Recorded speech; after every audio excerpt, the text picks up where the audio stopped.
Hello. Hello.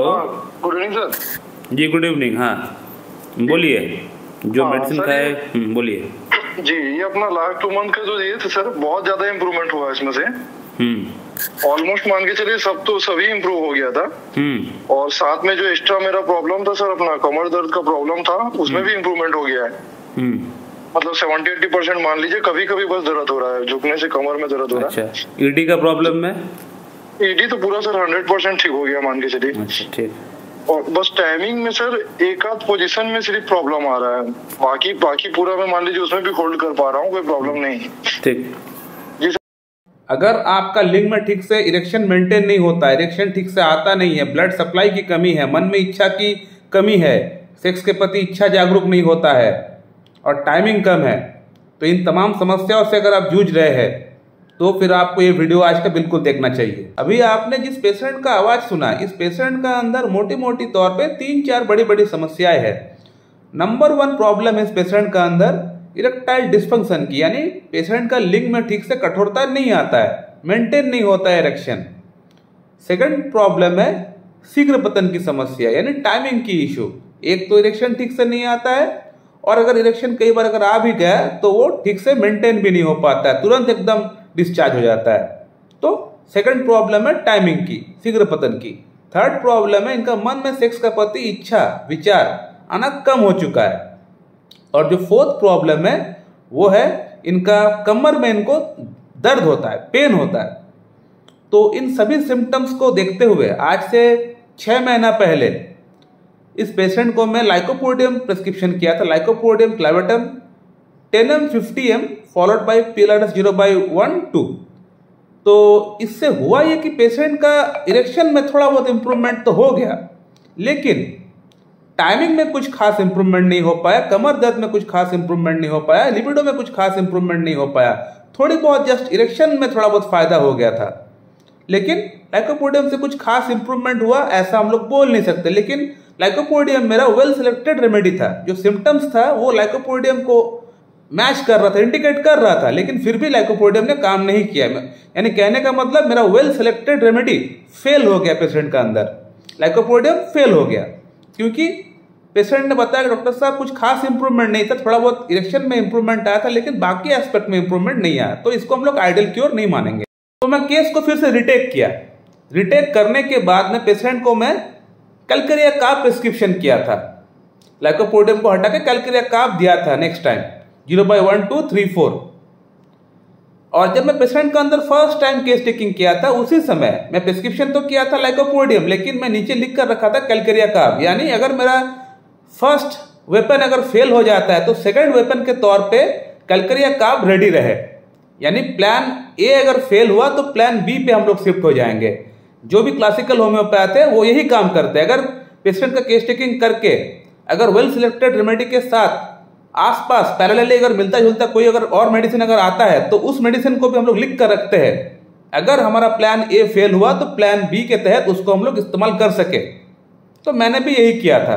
तो lycopodium fail हो गया, तो उसके बाद मैंने कैलकेरिया कार्ब पेशेंट का अंदर प्रिस्क्रिप्शन किया, और कैलकेरिया कार्ब से पेशेंट का अंदर इतना अच्छा इंप्रूवमेंट आ गया कि पेशेंट ने बताया डॉक्टर साहब ईडी तो 100% क्योर हो गया, पूरी तरह क्योर हो गया है ईडी। जो टाइमिंग का इश्यूज था, जो शीघ्र पतन का प्रॉब्लम था, उसमें भी काफी अच्छा फर्क पड़ चुका है। जो कमर में इनको दर्द हो रहा था वहां भी इंप्रूवमेंट आ चुका है। पेशेंट का फीडबैक आप व्हाट्सएप पे भी आप देख सकते हैं, पेशेंट ने वही बात व्हाट्सएप पे भी लिखा है जो कॉल पे उन्होंने मुझे बताया कि इनको इतना अच्छा इंप्रूवमेंट हो चुका है। 100% ईडी में इनको फर्क आ चुका है, 70-80% टाइमिंग में इनको अच्छा इंप्रूवमेंट मिल चुका है, मॉर्निंग इरेक्शन आना स्टार्ट हो चुका है, लिबिडो आना स्टार्ट हो चुका है, कमर में दर्द जो हो रहा था उसमें उनको रिलीफ होना स्टार्ट हो चुका है। तो यानी कहने का मतलब हर एस्पेक्ट में पेशेंट को इंप्रूवमेंट होना स्टार्ट हो चुका है, इनफैक्ट हो चुका है इंप्रूवमेंट, बहुत बढ़िया इंप्रूवमेंट हो चुका है पेशेंट का अंदर। इसे हम लोग कहेंगे आइडियल क्योर। आइडियल क्योर का मतलब ये होता है कि जो जो प्रॉब्लम्स लेके पेशेंट आपके पास आया हुआ था उन प्रॉब्लम्स में तो फायदा होना ही चाहिए, उसी के साथ साथ जो प्रॉब्लम्स पेशेंट आपको आके बताना भूल गया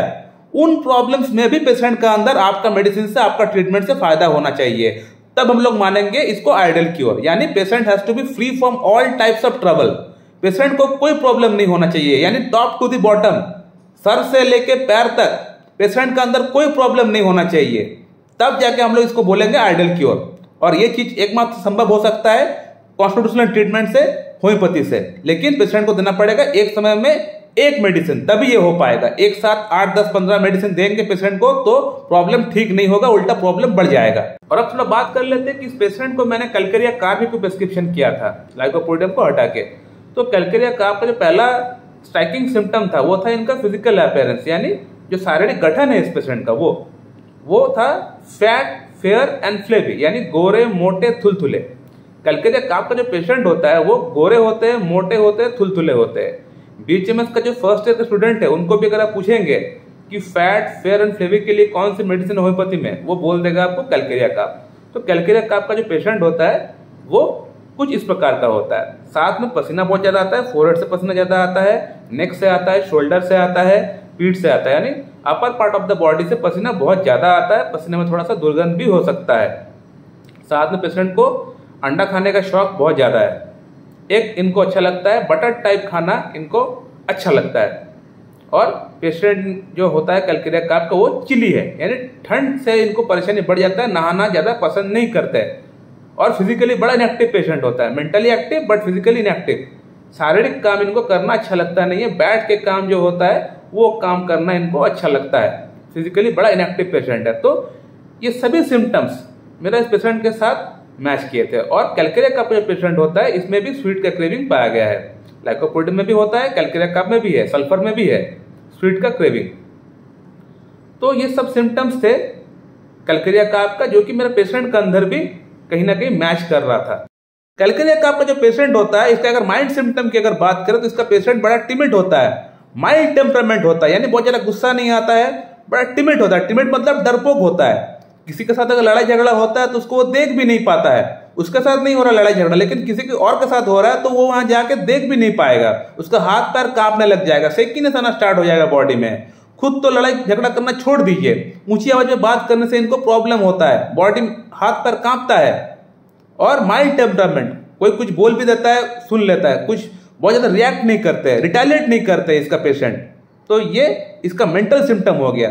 और धूप में बाहर नहीं जा सकते, धूप में बाहर जाने से प्रॉब्लम बढ़ता है, हेडेक हो सकता है या स्किन में कुछ प्रॉब्लम हो सकता है। कैलकेरिया कार्ब का अंदर भी ये बैड न्यूज एग्रावेशन पाया जाता है, जैसे कि मेडोरेनम का अंदर पाया जाता है, जेल्सिमियम का अंदर पाया जाता है, ठीक उसी प्रकार से कैलकेरिया कार्ब का अंदर भी पाया जाता है। इनफैक्ट कैलकेरिया कार्ब का अंदर इतना प्रोमिनेंट है ये सिम्टम, अगर वो व्यक्ति जिसके साथ घटना कुछ घटा है, जो विक्टिम है जो व्यक्ति, वो इस व्यक्ति को जानता तक नहीं है, सिर्फ न्यूज सुनने मात्र इसका हाथ पैर कांपने लगता है, पैल्पिटेशन होना स्टार्ट हो जाता है, घबराहट होना स्टार्ट हो जाता है कैलकेरिया कार्ब का पेशेंट के अंदर। तो ये सिम्टम इतना प्रोमिनेंट है। किसी को हुआ हार्ट अटैक, वो उसको जानता तक नहीं है, लेकिन न्यूज आ गया इसके पास, इसको हार्ट अटैक हो गया, तो इसका मन में वो डर बैठ गया, हार्ट अटैक। बस हार्ट अटैक जो शब्द है वो सुनने मात्र इसको पैल्पिटेशन होना स्टार्ट हो जाता है।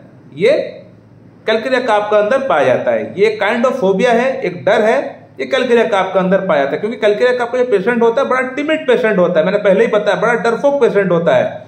इसको हर चीज से डर लगता है, अंधेरे से डर लगता है, भूत से डर लगता है, जानवर से डर लगता है, हर चीज से डर लगता है, इसको अकेलेपन से डर लगता है। इसके अलावा कैलकेरिया कार्ब का एक दो सिम्टम और था, जैसे कि पेशेंट का अंदर सर्दी जुकाम अक्सर लग जाता है, गले में टॉन्सिलाइटिस कई बार बचपन में हो चुका था, और साथ ही साथ पेट साफ नहीं होता, कॉन्स्टिपेशन की प्रॉब्लम रहता है। तो इन सभी पैथोलॉजी को इंडिकेट करता है कैलकेरिया कार्ब।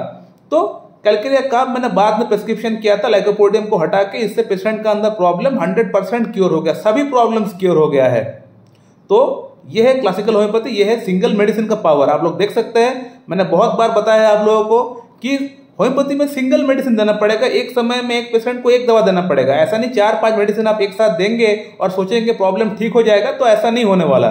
जैसे कि इस पेशेंट का अंदर मैंने लाइकोपोडियम पहले प्रिस्क्रिप्शन किया था, लाइकोपोडियम ने काम नहीं किया, तो फिर उसके बाद मैंने जाके कैलकेरिया कार्ब प्रिस्क्रिप्शन किया था, दोनों एक साथ मैंने प्रिस्क्राइब नहीं किया। यही एक ही प्रोसेस को अपना के मैंने ना जाने पिछले 10-12 साल में कितने पेशेंट को ठीक किया हुआ है। सिर्फ इरेक्टाइल डिस्फंक्शन का प्रॉब्लम को ठीक किया हुआ है ऐसा नहीं, इसको छोड़ के भी अलग अलग कंडीशंस को मैंने ठीक किया हुआ है। जो लोग मुझे पर्सनली जानते हैं उन लोगों को पता होगा कि किस तरह का केसेस को मैंने ठीक किया है, किस तरह के केसेस को मैं डील करता हूं। जो मेरा क्लिनिक में जो पेशेंट आते हैं, जो ऑफलाइन पेशेंट आते हैं, यहाँ तो इरेक्टाइल डिस्फंक्शन बहुत ज्यादा पेशेंट नहीं आते हैं ऑफलाइन पेशेंट, और जो भी आते हैं वो यूट्यूब वीडियोस देख के ऑफलाइन जो लोग कंसल्ट करते हैं वही पेशेंट लोग आते हैं क्लिनिक में। वैसे इरेक्टाइल डिस्फंक्शन का बहुत कम पेशेंट आते हैं मेरे पास ऑफलाइन क्लिनिक में, लेकिन ऑनलाइन क्लिनिक में अगर 10 पेशेंट आता है तो उसमें से 8 पेशेंट इरेक्टाइल डिस्फंक्शन वाला होता है, और पिछले 6 साल में मैंने इरेक्टाइल डिस्फंक्शन के कम से कम 5 से 6 हजार मरीज को मैंने देखा हूं, और उसमें से कम 98% पेशेंट को मैंने क्योर भी किया हुआ है। उसमें से 1000 पेशेंट तो ऐसा होगा जो कि वीनस लीकेज वाली पेशेंट है, जहां पे इम्प्लांट का दरकार पड़ता है। जो पेशेंट इम्प्लांट कराने वाले ही थे वो इम्प्लांट ना करा के मेरे पास लास्ट ट्रायल के तौर पे आए और उनको मैंने ठीक कर दिया। ऐसे पेशेंट ही मेरे पास बहुत सारे मौजूद थे। तो इन सभी पेशेंट के अंदर मेरा अप्रोच सेम रहा, सिंगल मेडिसिन। एक समय में एक पेशेंट को पूरा थॉरोली केस टेकिंग करके होलिस्टिक अप्रोच के तहत हैनमन का दिखाए हुए रास्ते पे मैंने चल के एक ही मेडिसिन, सिंगल मेडिसिन प्रिस्क्रिप्शन किया, और वो एक ही मेडिसिन से पेशेंट का प्रॉब्लम ठीक भी हुआ है। सो माय डियर फ्रेंड, मैं इस वीडियो को यहीं पे एंड करता हूं। So thank you very much and have a good day.